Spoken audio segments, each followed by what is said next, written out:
Je veux tuer quelque chose maintenant et tout de suite. La famille n'est pas un lieu où on mange, on boit, on fait des enfants.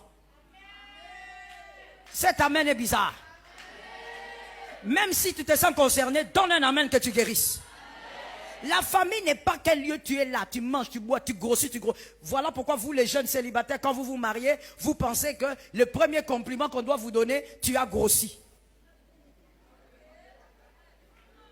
Quand tu entends un célibataire dire à son ami qui s'est marié, « Ouh, vraiment, tu as grossi », ça veut dire que dans ton mariage, tu vas bien. Qui t'a dit ça? Il y a des personnes qui grossissent quand elles dépriment. Tu sais pas ça? Seulement chez nous, en Afrique, lorsque quelqu'un grossit, comme on ne fait pas certaines études poussées, on dit seulement, il va bien. Mais il y a des gens qui grossissent quand ils vont très mal. Ils sont dans la dépression, ça les fait grossir. Quand il se sent mal, il commence à manger. Il devient glouton parce qu'il est mal à l'aise dans son foyer. Toi, tu crois que si ton tonton a grossi, c'est qu'il va bien. Ces derniers temps, tonton, il a le ventre, hein?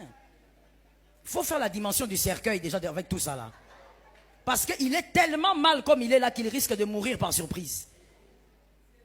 Tu as un conjoint improductif, c'est comme la carie. Tu vas souffrir. Parce que toi, tu veux aller de l'avant, mais Louis, il veut rester sur place. Je parle ou je laisse? Est-ce que je dois parler? Alors je vais choquer les femmes ici en disant ceci. Monsieur célibataire, parce que le marié, il est déjà dedans. Monsieur le célibataire, il y a des femmes qui aiment tellement le mariage que tout ce qu'elle veut, c'est l'alliance. Surtout les genres de femmes là qui aiment faire ça dans les photos.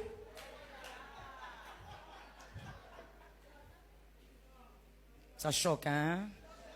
Regarde maintenant comment elles sont devenues. Regardez comment elles sont devenues. Regardez. Ces genres de filles là qui aiment bien, elles montrent l'alliance. C'est le type de femme, quand elle entre dans le mariage, elle pense qu'elle est arrivée au terminus. Elle dit, je suis déjà arrivée. Je n'ai plus rien à faire. Tout ce qu'elle attend maintenant, c'est que son ventre gonfle. Pour qu'elle dise aussi aux gens, Nabotaka.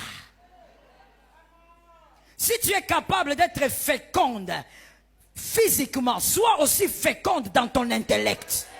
Donne un amen normal. Sois aussi féconde dans ton intellect. Faut pas te faire des enfants.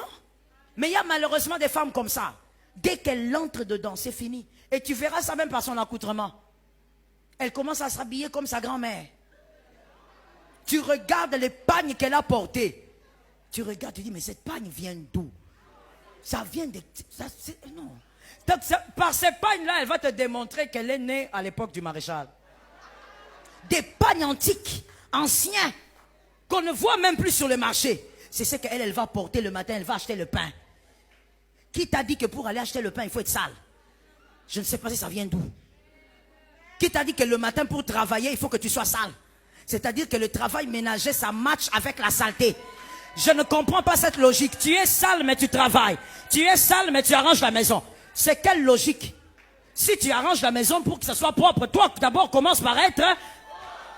Donne un amen.